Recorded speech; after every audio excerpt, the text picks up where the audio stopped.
Hello everyone, ভিডঙ্ক.com ওয়েবসাইটে তোমাদের সবাইকে স্বাগত জানাই। আমি সৌরভ দে, তোমাদের ম্যাথ টিউটর। এখানে তোমাদের সঙ্গে যে প্রশ্নটি নিয়ে আলোচনা করব, দেখো আমাদেরকে বলা হয়েছে সমাধান করো সাইন ইনভার্স কস সাইন ইনভার্স এক্স সমান π/3। তো দেখো প্রথমেই আমরা এটাকে লিখতে পারি এরকম ভাবে, কস সাইন ইনভার্স এক্স সমান সাইন π/3। ঠিক আছে, আর সাইন π/3 মান আমরা জানি √3/2।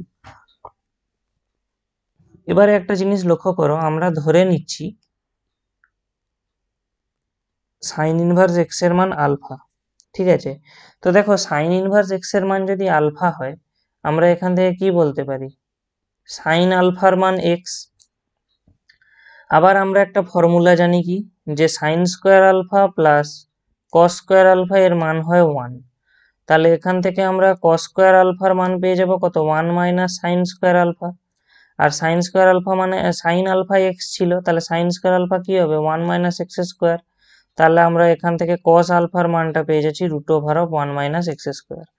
এবারে দেখো এখানে অ্যাকচুয়ালি আমরা যদি সাইন এক্সটাকে আলফা ধরেই নিই, তাহলে আমরা এখান থেকে কত পেয়ে যাব, কস আলফা এর মান আমরা পেয়ে যাব √3/2। তাহলে কস আলফার মান আবার আমাদের অলরেডি দেওয়া ছিল কত, √1 মাইনাস এক্স স্কোয়ার, এটা সমান আসবে √3/2। তাহলে এরপরে আমরা কি করব, উভয় পক্ষে বর্গ করে দেব। তাহলে আমরা বাম দিকে পেয়ে যাব 1 মাইনাস এক্স স্কোয়ার এবং ডান দিকে পেয়ে যাব 3/4। তাহলে আমরা এরপরে কি পাচ্ছি, এখান থেকে এক্স স্কোয়ারের যে মানটা পাওয়া যাচ্ছে সেটা হচ্ছে 1 মাইনাস 3/4 এক্স স্কোয়ারের মানটা। তাহলে এখান থেকে আমরা এক্স এর যে মানটা পাবো √1/4, আর সেই হিসাবে এক্স এর মান চলে আসবে কত, প্লাস মাইনাস হাফ। তো আমাদের এখানে সমাধান করে আমরা যে এক্স এর মানটা পাচ্ছি সেটা হলো কত, প্লাস মাইনাস হাফ।